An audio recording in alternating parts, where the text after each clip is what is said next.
सुंदरबन के जंगल में टुनटुनी चिड़िया अपनी दो बच्चों के साथ रह रही थी।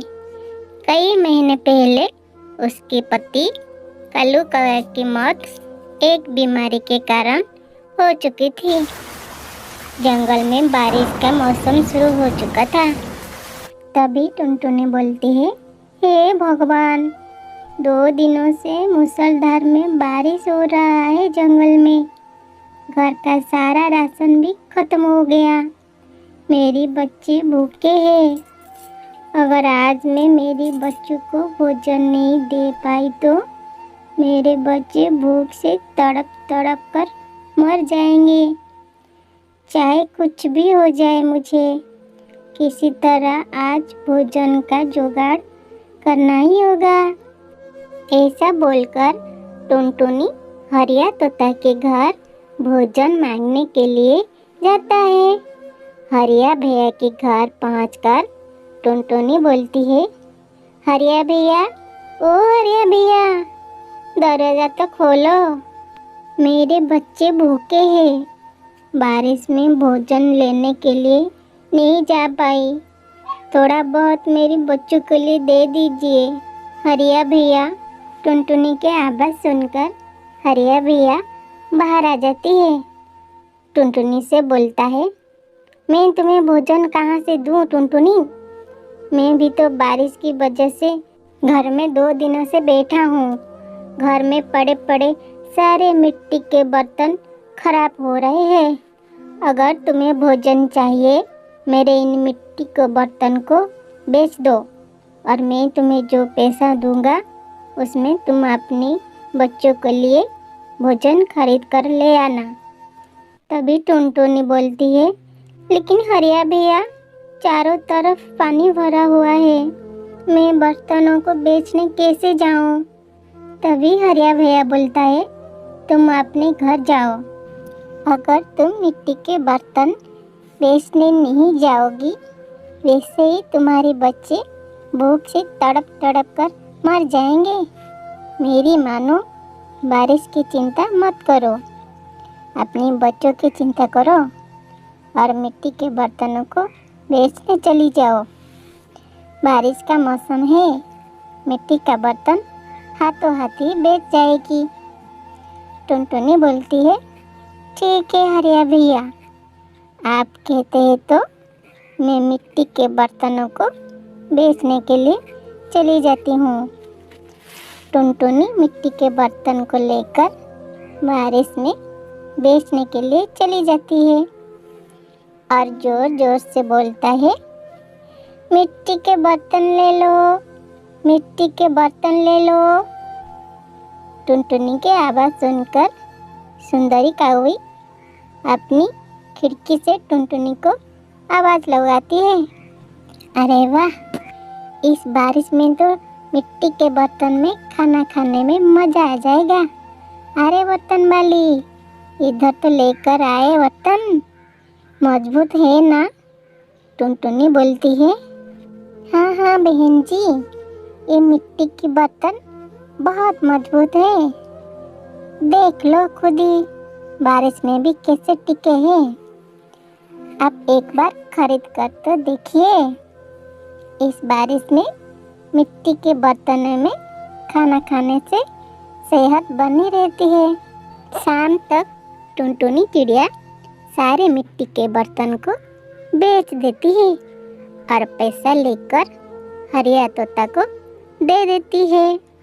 हरिया तोता बोलता है, अरे वाह, तूने तो जल्दी सारे बर्तन बेच दी। ये लो पैसे और ये ले मिट्टी के बर्तन, तुम अपने बच्चों को इसमें खाना खिला देना।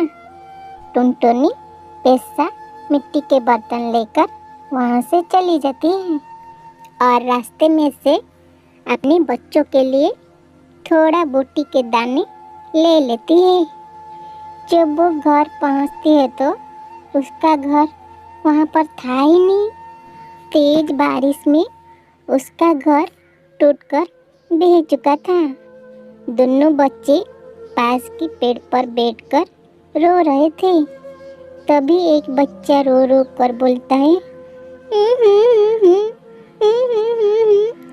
मामा, अपनी घर तो तेज बारिश में टूटकर बह गया। टुनटुनी बोलता है, बच्चे तुम लोग सुरक्षित तो हो ना? तुम्हें कहीं चोट तो नहीं लगी? बड़ी बेटी बोलता है, नहीं मम्मा, हमें कहीं चोट नहीं लगी, लेकिन हमारा घर टूटकर बह गया है। हम कहाँ रहेंगे मम्मा? टुनटुनी बोलता है, अभी तुम लोग घर की चिंता मत करो। ये लो कुछ बूटे की दाने, इसे खाकर अपनी भूख मिटाओ। तभी वहाँ से एक परी गुजर रही होती है। वो उस बेबस माँ को देखकर रुक जाती है, बोलती है, क्या हुआ चिड़िया रानी, तुम उदास क्यों हो? टुनटुनी बोलता है, परी माँ, मेरा नाम टुनटुनी है और ये मेरी बच्चे हैं। बारिश में हमारा घर टूट गया है, अब हम बेसहारा है, खाने को भी नहीं है। उस बेसहारा माँ की बातें सुनकर परी माँ अपनी जादुई छड़ी से उन्हें जादुई मिट्टियों के ऊपर बीज देती है। टुनटुनी मिट्टी में उन बीजों को दबा देती है। 2 दिनों बाद जब बारिश रुक जाती है, तब वो अगली सुबह जब सूरज नहीं आती है, तब वो अपनी बच्चों के साथ उस जादुई बीजों के जहाँ दबाई थी उसे देखने के लिए जाते हैं। वहाँ पहुँचकर सब कुछ देखकर आश्चर्यचकित होकर रह जाते हैं। वहाँ पर सभी प्रकार फल लगे हुए थे और उस पेड़ के एक डाल पर मिट्टी के घर भी था। उसे देखकर टुनटुनी अपने बच्चे बहुत खुश हो जाते हैं। तभी टुनटुनी की बेटी पिंकी कहती है, मामा ये देखो, हमारे फलों के पेड़ पर घर भी है। टुनटुनी बोलती है, हाँ बेटा, मैं भी देख रही हूँ, चलो वहाँ जाकर देखते हैं।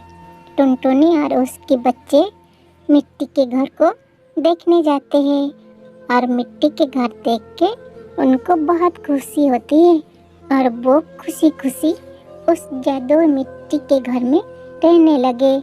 उनके पास अब तो ना ही भोजन की कमी थी, ना ही रहने की दिक्कत। वो सब अपनी ज़िंदगी में हंसी खुशी रहने लगी। दोस्तों, हमें इस कहानी से यह सीख मिलता है कि सदा हमें मेहनत करना चाहिए। परिस्थिति चाहे जैसा भी हो, बिना मेहनत से हमें कुछ भी प्राप्त नहीं होगी। कहानी अच्छी लगी तो वीडियो को लाइक, शेयर, सब्सक्राइब कर देना।